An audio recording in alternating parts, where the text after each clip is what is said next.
Hi, everyone. Welcome to this very special edition of The Defense Never Rests. I'm Megan with Melissa. Hello. Hi. How are you? Great. Today is different and special because we are at the ClaimsXChange conference in Philly. And we did something similar last year at another conference, and it just worked so well to have this podcast booth and pull people in for shorter little episodes and just get like a lot of different guests at once. So I'm really excited to do it again today. And it's fun because you never know who you're going to talk to.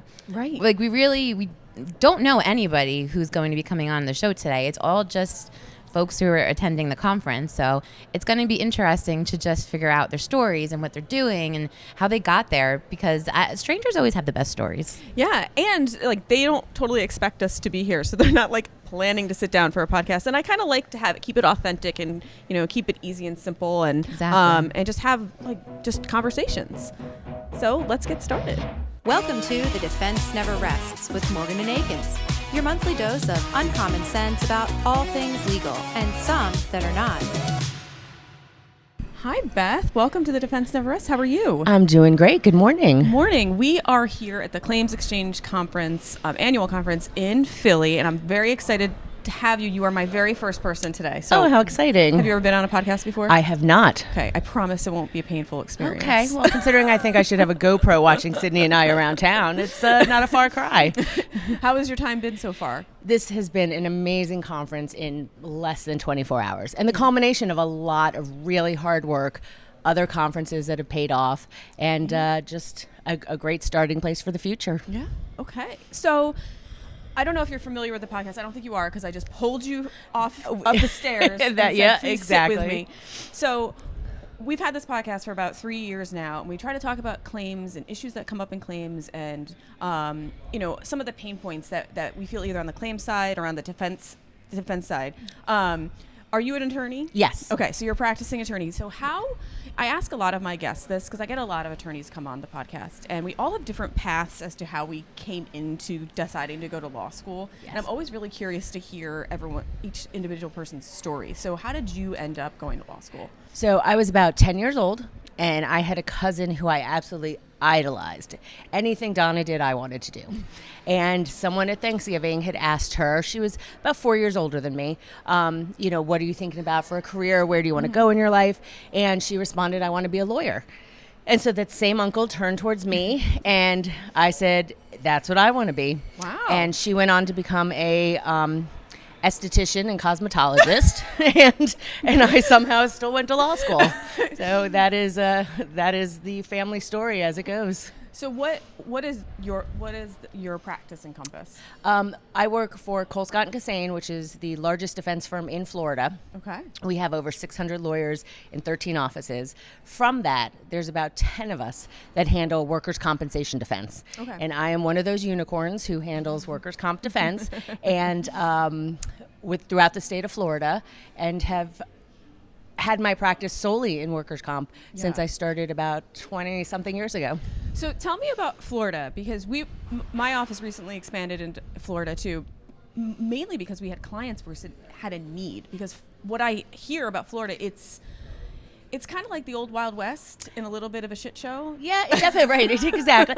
It definitely can be. Oh, we can, cursing and everything. All right. It is quite a shit show. And I think a lot of it has to do with the people who live there and who work there. It's a huge place for people to emigrate, from the south, and to come in from the north, to come down as they get older.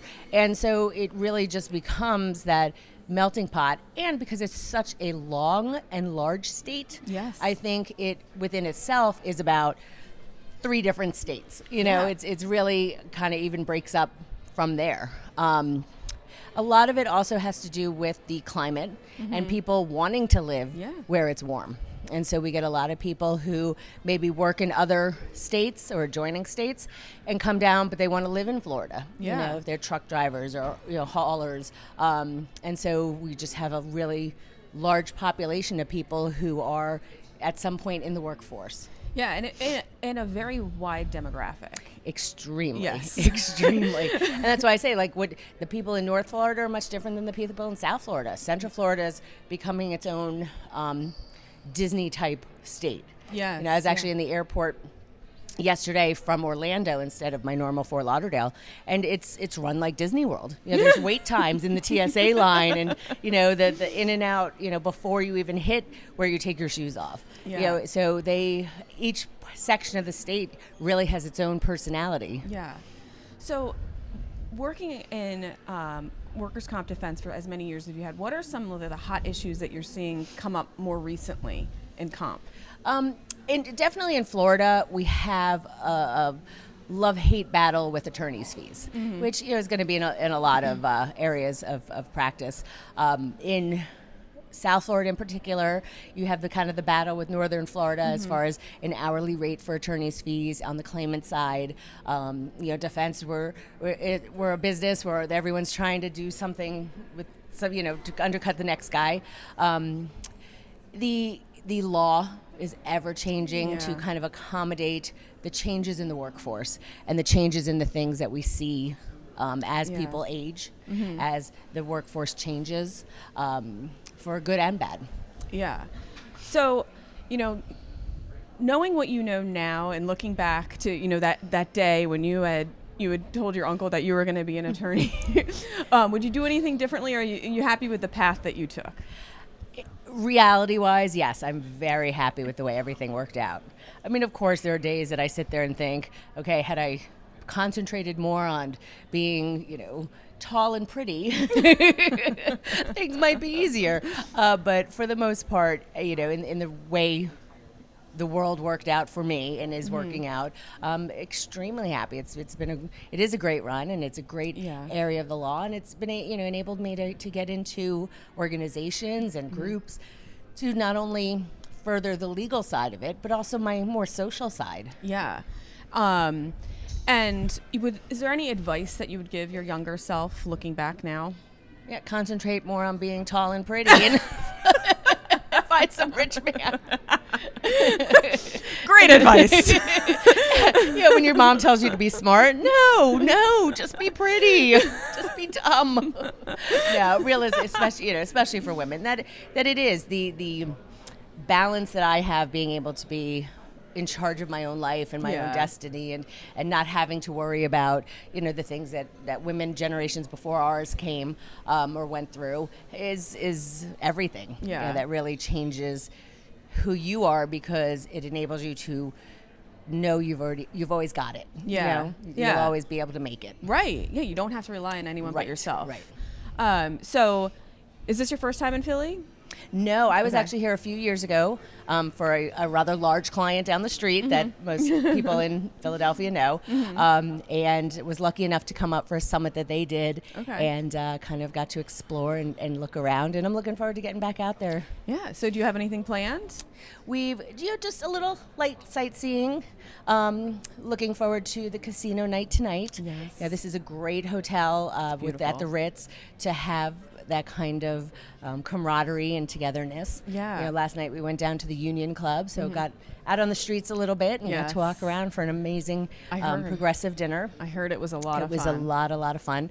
And so, just kind of a little more touristy stuff as the week comes to an end.